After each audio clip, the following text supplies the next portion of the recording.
உள்ள சகோதரர்களே, சிலர்கிட்ட ஒரு கன்செப்ட் இருக்கின்றால் நோய் வந்தால் அல்லாஹ் பார்த்துக்குவான் என்று வைத்தியமே செய்ய மாட்டார்கள். இப்படி இருப்பது சரியா என்று கேட்டால் இல்லை. நபிகள் நாயகம் ஸல்லல்லாஹு அலைஹி வஸல்லம் அவர்கள் சொன்னார்கள், மா அன்ஸலல்லாஹு தாஅன் இல்லா அன்ஸல லஹு தவா. அல்லாஹ் ஒரு நோயை இறக்கினால் அதற்கு மருந்தையும் சேர்த்து தான் இறக்கி இருக்கிறான். நல்லா புரிந்து, இது ஒரு அடிப்படையான விஷயம். இன்றைக்கு மருந்து கண்டுபிடிக்கல என்று சொல்லுவாங்க, மருந்து இல்லைன்னு சொல்லப்படா. மருந்து கண்டிப்பா இருக்கும். மருந்து கண்டுபிடிக்கல என்று சொல்லலாம், அவர்களுடைய அறிவு வளர்ச்சி அடையவில்லை. ஆனால் அல்லாஹ் ஒரு நோயை இறக்கினால் அந்த நோய்க்கு கண்டிப்பாக மருந்து இந்த பூமியிலே இருக்கும்.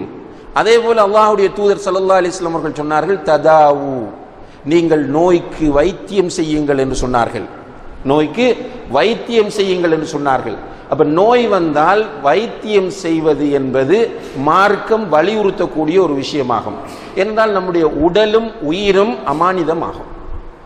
நம்முடைய உடலும் உயிரும் அமானிதமாகும். இந்த உடலையும் உயிரையும் பாதுகாக்க வேண்டிய பொறுப்பு நமக்கு இருக்கிறது. அல்லாஹ் குர்ஆனில் சொல்லுகிறான், வலா துல்கு ஐதீக்கும் இல தஹ்லுகா, உங்களை நீங்கள் அழித்துக் கொள்ளாதீர்கள். வலா தக்துலு அன்ஃபுஸக்கும், உங்களை நீங்கள் கொலை செய்து விடாதீர்கள். அப்ப நம்முடைய உடலையும் உயிரையும் பாதுகாப்பதற்கு தேவையான ஏற்பாடுகளை நாம் செய்ய வேண்டும். அப்ப நோயை இறக்கியவன் நோய்க்கு மருந்து இறக்கி இருக்கிறான் என்றால் மருந்தை தேட வேண்டும். மருந்தை தேடுகிற போது ததாவு வலா ததாவு பிஹராம், நீங்கள் நோய்க்கு வைத்தியம் செய்யுங்கள், ஆனால் ஹராமை கொண்டு வைத்தியம் செய்யாதீர்கள், ஹராமான வைத்தியத்திற்கு போய்விடாதீர்கள் என்று ரசூல் ஸல்லல்லாஹு அலைஹி வஸல்லம் அவர்கள் சொல்கிறார்கள். இப்ப ஹராமான வைத்தியம் இருக்கிறது, அந்த வைத்தியத்திற்கு நம்ம போய்விடக்கூடாது. அது இல்லாமல் நம்முடைய நோய்க்கு ஹலாலான முறையில் வைத்தியம் செய்வது என்பது இஸ்லாம் நமக்கு வலியுறுத்திய கடமை என்பதை, ஒரு அம்சம் என்பதை நாம் எல்லோரும் புரிந்து கொண்டு நோய்க்கு வைத்தியம் செய்ய வேண்டும். அப்ப நோய்க்கு வைத்தியம் செய்யும் போது பல்வேறு விதமான வைத்திய முறைகள் என்று இருக்கின்றன. அலோபதி என்று சொல்லுவார்கள், யூனானி என்று சொல்வார்கள், ஆயுர்வேதிக் என்று சொல்வார்கள். இப்படி பல்வேறு விதமான வைத்திய முறைகள் இருக்கின்றன. இந்த வைத்தியங்களை நம்ம செய்யலாம், அதிலே மார்க்க வரையறைகளை தாண்டாமல் இருந்து கொள்ள வேண்டும். குறிப்பாக ஹராமான வைத்திய முறைகளுக்கு நம்ம போய்விடக் கூடாது. அதே நேரத்தில் இன்னும் ஒரு வைத்திய முறை இஸ்லாம் நமக்கு அறிமுகப்படுத்துகிறது, அதுதான் அர்-ருக்யா என்று சொல்லக்கூடிய வைத்திய முறையாகும். அர்-ருக்யா என்று சொன்னால் நம்முடைய ஊரில் நம்முடைய கிராமங்களில் சொல்ல ஓதி பார்க்கிற என்று சொல்லுவோம். அதாவது ரசூல் ஸல்லல்லாஹு அலைஹி வஸல்லம் அவர்கள் சில துஆக்களை, சில குர்ஆன் வசனங்களை நமக்கு இந்த வகையாக கற்றுத் தந்திருக்கிறார்கள். அவற்றின் மூலம் அல்லாஹு தஆலா நோய்களுக்கு நிவாரணம் வழங்குகிறான். உதாரணமாக, ஒரு நாள் சில சஹாபாக்கள் ஒரு பயணம் போகிறார்கள். பயணம் போகும்போது ஒரு ஏரியா வருகிறது. அந்த ஏரியாவில் அவங்க தங்க வேண்டும். அங்கே போனால் நிறைய மக்கள் வாழ்கிறார்கள்.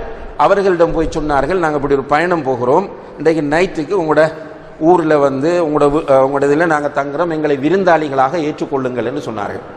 அப்போ அந்த ஊர் மக்கள் இவர்களை ஏற்றுக்கொள்ளவில்லை, விருந்தாளிகளாக ஏற்றுக்கொள்ளவில்லை. அப்போ இவர்கள் வெளியே வந்து அந்த ஊருக்கு பக்கத்திலே ஒரு இடத்திலே கேம்ப் அடித்து அதிலே தங்கி கொண்டிருக்கிறார்கள். அப்படி தங்கி கொண்டிருக்கும் போது திடீரென நடுநிசியிலே அந்த ஊரில் உள்ள சிலர் ஓடி வருகிறார்கள். ஓடி வந்து சொல்கிறார்கள், எங்களுடைய ஊர் தலைவருக்கு ஒரு விஷ ஜந்து தீண்டி விட்டது, நாங்கள் எங்களால் முடியுமான ட்ரீட்மெண்ட் செய்து பார்த்தோம், அவருக்கு குணம் கிடைக்கவில்லை, அவர் உயிருக்கு போராடி கொண்டிருக்கிறார், உங்களிலே அவருக்கு வைத்தியம் செய்வதற்கு யாராவது இருக்கிறார்களா என்று கேட்டபோது ஒரு நபித்தோழர் சொன்னார், நான் வைத்தியம் செய்வேன் அல்லாஹ்வுடைய உதவியால். ஆனால் நாங்கள் எங்களை கெஸ்டாக, உங்களுடைய விருந்தாளியாக ஏற்றுக்கொள்ளுங்கள் என்று சொன்னபோது நீங்கள் ஒரே அடியாக முடியாது என்று எங்களை திருப்பி விட்டீர்கள். இப்போது நாங்கள் வருவதாக இருந்தால் நீங்கள் குறிப்பிட்ட எண்ணிக்கையிலான ஆடுகளை எங்களுக்கு தர வேண்டும், அப்படி தருவதாக இருந்தால் வருவோம் என்று சொல்லுகிறார். அப்போ அவங்களுக்கு தலைவரை பாதுகாக்க வேண்டிய தேவை இருக்கிறது. எனவே அவர்கள் சொல்லுகிறார்கள், வாருங்கள், நாங்கள் நீங்கள் கேட்பதை விட அதிகமாக ஆடு தருகிறோம் என்று சொல்லி அழைத்து சென்ற போது இவர் என்ன செய்தார் தெரியுமா? நடந்தது விசஜந்து தீண்டியது. விசஜந்து தீண்டினால் நம்முடைய கற்பனை எப்படி இருக்கும்? அந்த இடத்தை வெட்டுவாங்க, அல்லது அந்த இடத்தை பிளாக் பண்ணுவாங்க, இரத்த ஓட்டங்களை, இப்படித்தான் நம்ம யோசிப்போம். இவர் என்ன செய்தார் என்றால், போய் அவருக்கு பக்கத்திலே உட்கார்ந்து அல்ஹம்து சூரா இருக்கிறது, சூரத்துல் ஃபாத்திஹா, அதை ஓதி அவருக்கு துப்பினார். அவருக்கு அந்த தேள் கடித்த இடத்தில் துப்பினார், அவருக்கு குணம் கிடைத்தது. அல்லாஹ் அக்பர். அதற்கு பிறகு அவர்கள் சொன்னபடி நிறைய ஆடுகள் கொடுத்தார்கள். ஆனால் சஹாபாக்கள் சொல்லிட்டாங்க, இது ரசூலுல்லாஹி அலைஹி வஸல்லம் அவர்களிடம் கேட்காமல் நம்ம பயன்படுத்தக்கூடாது என்று. பிறகு ரசூலுல்லாஹி அலைஹி வஸல்லம் அவர்களிடம் வந்து செய்தியை சொன்னபோது ரசூலுல்லாஹி அலைஹி வஸல்லம் அவர்கள் அவரிடம் கேட்கிறார்கள், இது இப்படி ஒரு ருக்கியா, நோயை குணப்படுத்தக்கூடிய ஒரு சூரா என்பது உனக்கு எப்படி தெரியும் என்று கேட்டுவிட்டு, எனக்கும் அந்த ஆட்டில் ஒரு பங்கை கொடுங்கள் என்று சிரித்துக் கொண்டு சொன்னார்கள். அப்ப சூரத்துல் ஃபாத்திஹாவை ஓதினால் பாருங்க, விசஜந்து திண்டினாலும் குணமாகும்.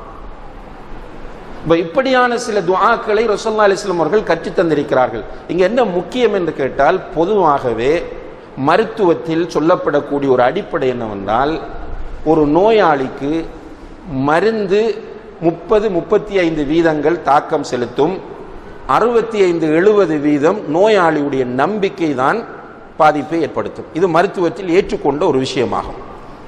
மருந்தினுடைய எஃபெக்ட் வந்து 30-35 வீதம் தான், மற்றதெல்லாம் வந்து நோயாளியுடைய நம்பிக்கை. அதனால தான் நீங்கள் பார்க்கலாம், நம்முடைய வீட்டில் நமக்கும் கூட அப்படி ஏற்படலாம். பெண்கள் என்ன செய்வாங்கண்டா, காய்ச்சல் வரும், அந்த டாக்டர்கிட்ட போனால் தான் சோமன்னு சொல்லுவாங்க. ஆனால் எல்லார்கிட்ட காய்ச்சலுக்கு போனால் என்ன கொடுப்பாங்க? பேராசிட்டமோல் தான் எல்லாரும் கொடுக்க போகிறாங்க. அது முழு டாக்டர்ஸும் வித்தியாசமான குளிச்சு எதுவுமே கொடுக்க முடியாது. சும்மா நார்மலாக 3 நாளைக்கு சாதாரணமாக காய்ச்சலுக்கு அவர்கள் அதைத்தான் கொடுப்பார்கள். எல்லா டாக்டர்ஸும் ஒரே விதமான மருந்தை தான் கொடுப்பார்கள். ஆனால் இந்த நோயாளியுடைய நம்பிக்கை என்னவென்றால், நான் இந்த டாக்டரிடம் போனால்தான் எனக்கு சுகம் கிடைக்கும் என்பது. அப்ப நோயாளியுடைய நம்பிக்கை. அதே நேரத்தில் பாருங்க, இந்த தாயத்து கட்டுறவங்க, அதே போல இந்த தர்காக்களுக்கு போறவங்க, சூனியக்காரர்களிடம் போறவங்க நம்புறாங்க என்னன்னா அங்க போனா சுகம் கிடைக்கும்.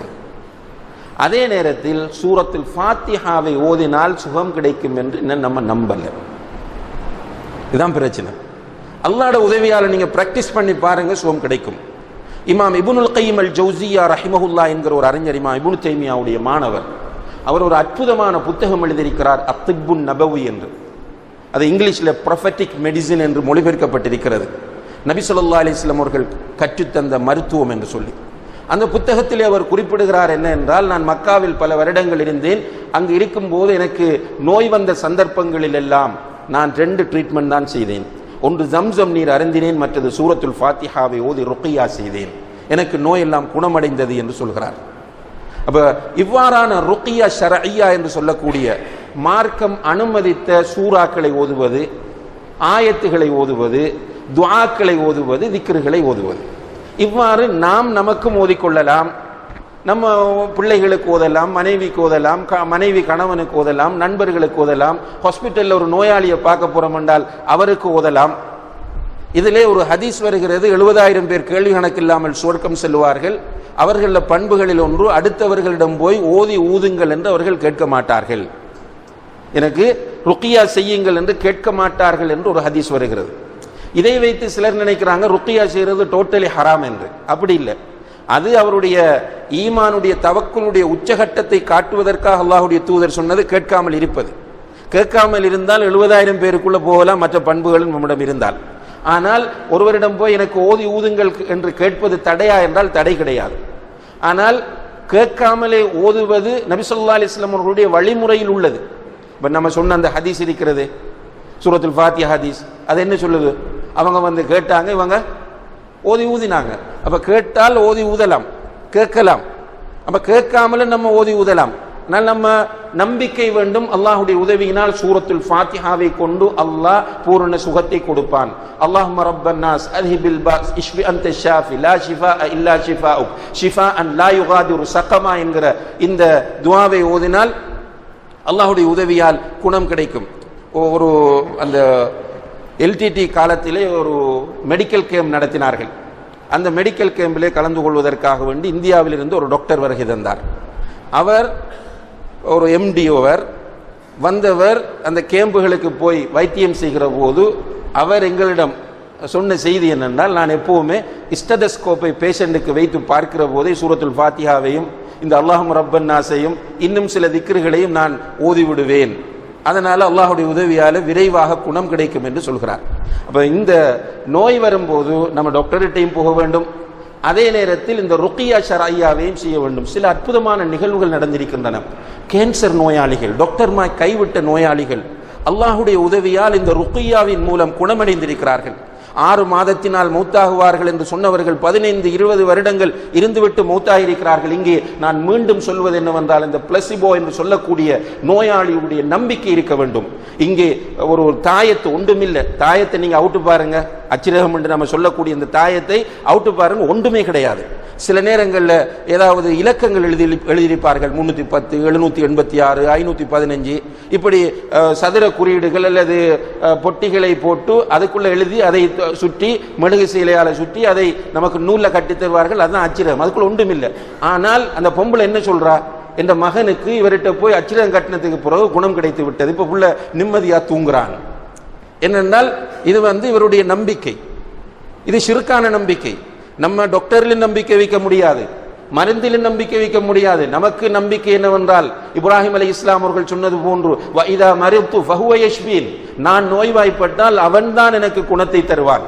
அல்லாஹு ஹுவ ஷாஃபி, அல்லாஹ் தான் நோயை குணப்படுத்துவர். இஷ்ஃபி அன்த ஷாஃபி லா ஷிஃபாஅ இல்லா ஷிஃபாஉக், யா அல்லாஹ் நோயை குணப்படுத்து, நோயை குணப்படுத்து, உன்னை தவிர இந்த உலகத்தில் யாருமே கிடையாது. இந்த நம்பிக்கையோடு ஒரு நோயாளி இந்த உலகத்தில் வாழ்வானாக இருந்தால் நிச்சயமாக அவன் மன நிம்மதியோடு வாழ்வான். உடம்புல வருத்தம் இருக்கும், ஆனால் அவனுடைய மைண்ட், அவனுடைய மனம் ரிலாக்ஸ் ஆக இருக்கும். இன்றைக்கு நிறைய நோயாளிகள் மன அழுத்தத்துக்கு உள்ளாகி கொண்டிருப்பதை பார்க்கிறோம். குறிப்பாக கேன்சர் போன்ற நோய்களுக்கு உள்ளாகக்கூடியவர்கள். ஒரு கோணத்தில் கஷ்டம்தான், ஆனால் கஷ்டம் என்பதற்காக வேண்டி அது ஒரு தண்டனை கிடையாது. அந்த கஷ்டத்தை அவர்கள் பொறுத்து கொண்டால், ரசூலுல்லாஹி அலைஹி வஸல்லம் அவர்கள் சொல்லுகிறார்கள், நாளை மறுமையிலே சோதனைக்கு உள்ளாக்கப்பட்டவர்களுக்குரிய கூலிகளை அல்லாஹ் கொடுக்கிற போது, நல்லா புரிந்து கொள்ளுங்க, இந்த ஹதீஸை பாடமாக்கி கொள்ளுங்க, சஹீஹான ஹதீஸ். சோதனைகளுக்கு உள்ளாக்கப்பட்டவர்களுக்கு அல்லாஹ் நாளை மறுமையிலே கூலி கொடுக்கிற போது, சோதனைக்கு உள்ளாக்கப்படாமல் மறுமையிலே வந்து நிற்பவர்கள் கை செய்தப்படுவார்களாம். எனக்கு உலகத்திலே இதைவிட அதிகமாக சோதனைகள் வந்து நான் இரும்பு சீப்புகளால் வாரப்பட்டு அல்லது இரும்பு கத்தரிக்கோள்களால் என்னுடைய நாக்கு உடம்பு வெட்டப்பட்டிருக்க கூடாதா என்று கை செய்தப்படுகிற அளவுக்கு நிலைமை இருக்கும் என்று அல்லாஹ்வுடைய தூதர் ஸல்லல்லாஹு அலைஹி வஸல்லம் அவர்கள் சொல்கிறார்கள். இந்த பொறுமையாக இருந்தால், கடுமையான நோய்களில் வாடக்கூடிய சகோதர சகோதரிகளே, நீங்கள் பொறுமையை கடைபிடியுங்கள். உங்களோடு அல்லாஹ் இருக்கிறான். இந்த உலகத்தில் எவ்வளவு ஆரோக்கியமாக இருந்தாலும், என்ன நிலையில் இருந்தாலும், மேக்சிமம் ஒரு 65-70 வருடங்கள் தான் வாழப்போகிறோம். இந்த 65-70 வருடங்களுக்குள் உங்களுக்கு அல்லாஹ் நோயை தருகிற போது, அந்த நோயில் நீங்கள் பொறுமையை கடைபிடித்து அல்லாஹ் மீது தவக்குல் வைத்து மருத்துவத்தையும் நீங்கள் செய்து கொண்டிருப்பீர்களாக இருந்தால் உங்களோடு அல்லாஹ் இருப்பான். இந்த உங்களுக்கு ஏற்படக்கூடிய ஒரு வருத்தம், ஒவ்வொரு கஷ்டத்திற்கும் அல்லாஹ் நீங்கள் செய்த பாவங்களை எல்லாம் அழிப்பான். நாளை மறுமையிலே உங்களுக்கு உயர்ந்த சுவர்க்கத்தை நிறைவான கூலியையும் அல்லாஹ் தருவான் என்பதை புரிந்து கொள்ளுங்கள். எனவே நமக்கு நோய் வருகிற போது, நோயை அல்லாஹுடைய ஒரு கதிர் என்பதை நாம் புரிந்து கொள்ள வேண்டும். நோய் ஒரு தண்டனை இல்லை. நோய் மூமின்களை பொறுத்தவரையில் அது நன்மைதான், அது ஒரு நிஅமத் என்பதை புரிந்து கொள்ள வேண்டும். நோய் ஏற்பட்டால் பொறுமையை கடைபிடிக்க வேண்டும். நோய்க்கு வைத்தியம் செய்ய வேண்டும். வைத்தியத்திலும் வைத்தியமும் செய்யலாம். அதே போன்று மற்ற யூனானி, ஆயுர்வேதிக், சித்தா, இப்படியெல்லாம் எது ஹலாலான வைத்தியங்களாக இருக்கிறதோ அந்த வைத்தியங்களையும் செய்யலாம். அதோடு சேர்த்து ருக்கியா, ஷரஇயா என்று சொல்லக்கூடிய மார்க்கம் அனுமதித்த குர்ஆன் வசனங்கள், சூறாக்கள், துஆக்கள், திக்ர்களை ஓதியும் நோயாளிகளுக்கு ஊதுவதன் மூலம் நாம் சிகிச்சையை பெறலாம். எல்லாம் வல்ல அல்லாஹ் ஜல்ல ஷானஹு வ தஆலா அவனுடைய கதிரை பொருந்தி கொண்டு அந்த கதிரிலே ஏற்படக்கூடிய கஷ்டங்களை பொறுத்து கொண்டு வாழக்கூடிய பக்குவத்தை நம் எல்லோருக்கும் தந்தருள்வானாக. வ ஆஹிரு தஅவானா அனில் ஹம்துலில்லாஹி ரப்பில் ஆலமீன்.